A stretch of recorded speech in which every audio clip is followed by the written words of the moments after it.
Welcome to the Health Daily Show. I'm your host, Chitra Nabat. Joining us today is Anna Haghgooie, Managing Director of Valtrius.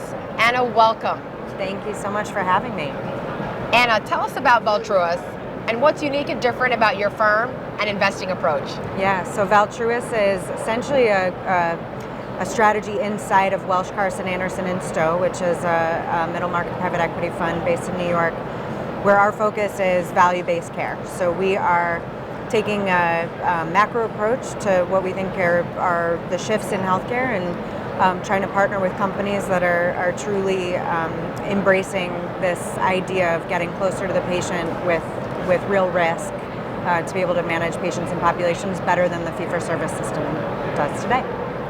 Value-based care, one of the most overused phrases in all of healthcare. So much hype around this. I think maybe perhaps not enough action to match. Yeah. So demystify this for us. Tell us, what is value-based care? Yeah. And then how does it work? Yeah. So I actually think it's pretty simple. And if you look at it through a very simplistic lens, you can understand which companies and approaches truly are value-based and those that are just saying, I'm generally doing something that's good for humanity and therefore that's value-based. So when we think about true value-based care, it is taking a population or an episode of care and the dollars associated with managing that population or that episode of care and spending less dollars to get a better outcome more consistently. And that's it. So if you think about some of the places where this has been done, it's total cost of care management on a population where that patient costs $10,000 a year last year and you're going to manage them for $9,500. And if you can do that while delivering higher quality care and better outcomes and a better patient experience, you're going to do well. And that's really what we're looking for. Connect this then to some of your specific thesis areas and how that manifests in where you invest, what you invest in. Yeah. So for better or worse, the most right places to think about value-based models are in the patient populations and episodes that are least served by the fee-for-service system. And so that starts to bring up social drivers of health and health equity as almost areas of opportunity to focus on, because those are the populations that aren't getting access to care, that aren't doing preventive treatment, that are ending up in complex disease states. And so take an example like kidney care, which is an area of spend that a lot of entrepreneurs have been focusing on. That's a patient population that's medically complex, socially complex, and has a lot going on. And the fee-for-service system is set up to do dialysis and do physician visits. And that's typically not enough to keep someone healthy and at home. And so that population ends up utilizing a lot of hospitalization to manage their complex disease that is not well managed in their home and community. These companies are now coming in and saying, we'll take all of the dollars associated with caring for that member and we'll organize the care, we'll organize their social needs, we'll make sure they have the right food in the fridge and have the social supports at home to keep people healthy and in their home and community, and in turn you save a lot of money. And so that's an example of a space that we've seen move into value pretty quickly over the last 5 years. So when entrepreneurs come and pitch to you, there's many startups, hundreds, thousands out there, many at this conference, where when they come and talk to you and say, hey Anna, what type of an investor are you? And you say value-based care, and then founders say, oh yeah, I'm value-based care. And they might not all be as honest in terms of where they are on that journey, because many are fee-for-service, as you talked about, fee-for-value, and a lesser population perhaps doing actual value-based care. Yeah. So how does that, what do you tell founders that are coming to pitch to you? What are you looking for when you're investing in these companies to actually demonstrate that they're really about value-based care? Yeah, so I think inherent in value-based care is you're going to do something different than what's done today. So you understand the levers you're trying to pull, the type of engagement you want with the patient population that you're managing. And so that level of sophistication of I understand the patients I'm serving, I understand why their consumption patterns are the way they are, and I've got a thesis for how to engage differently.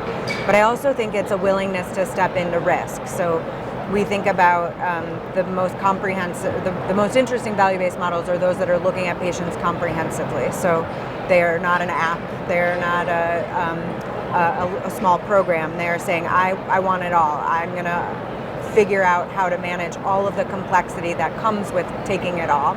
At the same time, you don't want a startup who doesn't know what they're doing to take it all. And we've seen that not work out so well as well. So there has to be a level of sophistication of, when I step into risk, I understand the infrastructure that I need, the visibility of data and analytics to be able to manage sort of inner week how I'm performing against what I thought I was going to do as I stepped into this risk. And so it's all a journey, and Valtrius really is attempting to be the investment partner that can be on the journey with our company. So we definitely have very sophisticated entrepreneurs who understand risk, who are heading towards value, but have a crawl, walk, run strategy, and we're bringing our resources and platform services to partner with them to help get to that true value-based care. So on that crawl, walk, run, are there specific attributes, metrics, dimensions that you look at where you're like, oh yep, this company is here, here, here, that falls into the crawl category,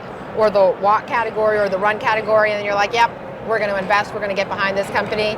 Double click on that for us. Yeah, so I'd say it's less about the investment screen and more partnering with a company who understands what those phases are. So again, it starts with this underpinning of data and analytics and understanding the problem area and the patient population, having the sophistication to know what type of payer contract you're looking for, and a pathway to actually signing that first contract. So that's a really important gate in sort of getting a lot of these models off the ground, is that you've got a current risk holder who says, I want to work with you to organize this care in a different way.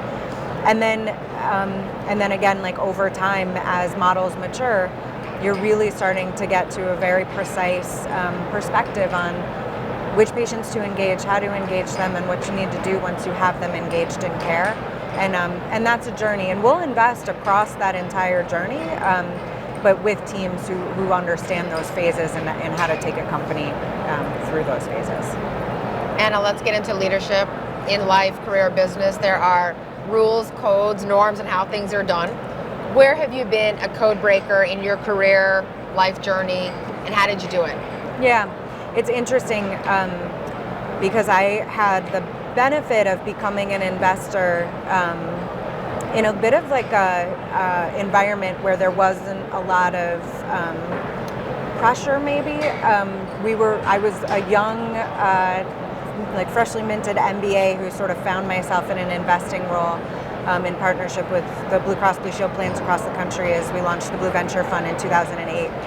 And so I took a very much like a learning approach to, how we were going to invest and be new to the market. So I'm not sure I fully appreciated that I was a code breaker. I understood I was the only woman in almost every boardroom I was in.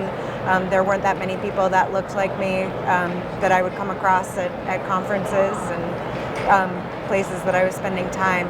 But I think part of what helped me execute and sort of learn and grow in this was just not worrying too much about that, just sort of being that learner and being out there just very curious about why entrepreneurs were like risking everything to spend their days building these companies, why the payers and the providers were doing things the way that they were. And so for me, it became much more about just my own education and growth and development, and less about sort of breaking some mold or some rule. And it's only in hindsight that I sort of look back and say that was I played a sort of unique role in a lot of these rooms over the years. But I wish I could say it was like intentional and I struck out to sort of change the world. But now I'm more intentional about it as I think about recruiting and the team members that I bring onto my teams.